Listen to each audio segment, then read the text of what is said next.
వేదిక మీద ఉన్న పెద్దలందరికీ అదేవిధంగా ఈ కార్యక్రమానికి ఇచ్చేసిన ప్రతినిధులందరికీ పేరు పేరున నా హృదయపూర్వక నమస్కారాలు. ఈరోజు బాలయ్యబాబు గారి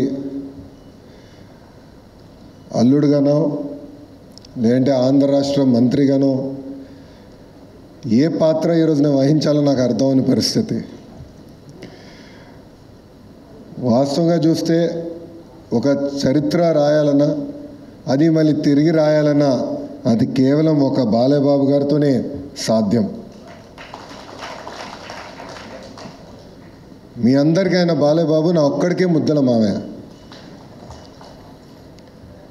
50 సంవత్సరాలు సినిమా రంగంలో అదేవిధంగా రాజకీయాల్లో కూడా ఒక ప్రత్యేక స్థానం సాధించుకున్న వ్యక్తి బాలయ్యబాబు గారు.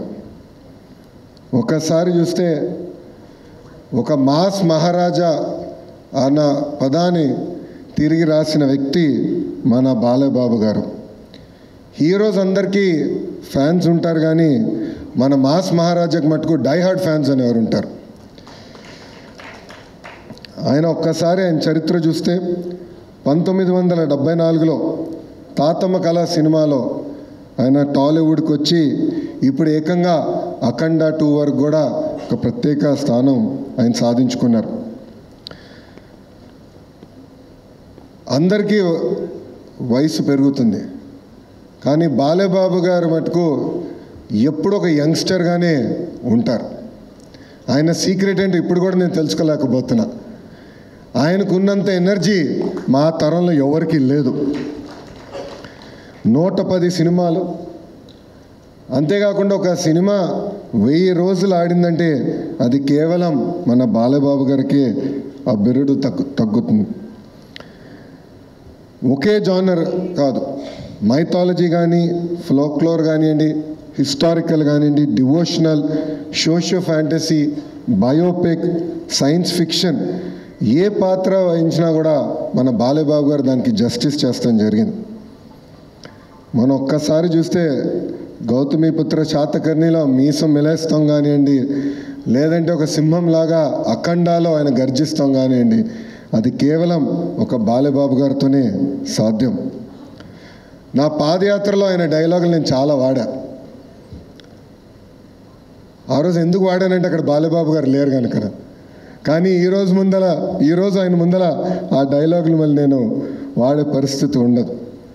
బాలయ్యబాబు గారు ఏంటంటే ఒక ప్రొడ్యూసర్ కానివ్వండి, ఒక డైరెక్టర్కి ఒక డ్రీమ్ యాక్టర్. ఆయన ఎప్పుడూ ఇండస్ట్రీ గురించే ఆలోచించే వ్యక్తి.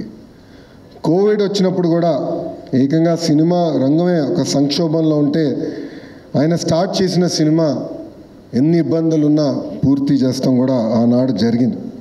అంతేకాకుండా ఇప్పుడు ఓటీటీ ఏరా కూడా చూస్తున్నాం. నాకు బ్రహ్మని చెప్పింది ఒక టాక్ షో చేయాలనుకుంటున్నారు. నేను అప్పుడు అనుకున్నా ఇది సాధ్యమా? మాస్ మహారాజా ఒక టాక్ షో చేయగలుగుతారా? అది సాధ్యమా అని అనుకున్నా. కానీ మనందరం చూసాం ఆ అన్స్టాపబుల్ టాక్ షో ఏకంగా ఆ ఓటీటీ ప్లాట్ఫామ్లో నంబర్ 1 స్థానం కూడా సాధిస్తాం జరిగింది. బాలయ్యబాబు గారు ఒక బోలా శంకరుడు.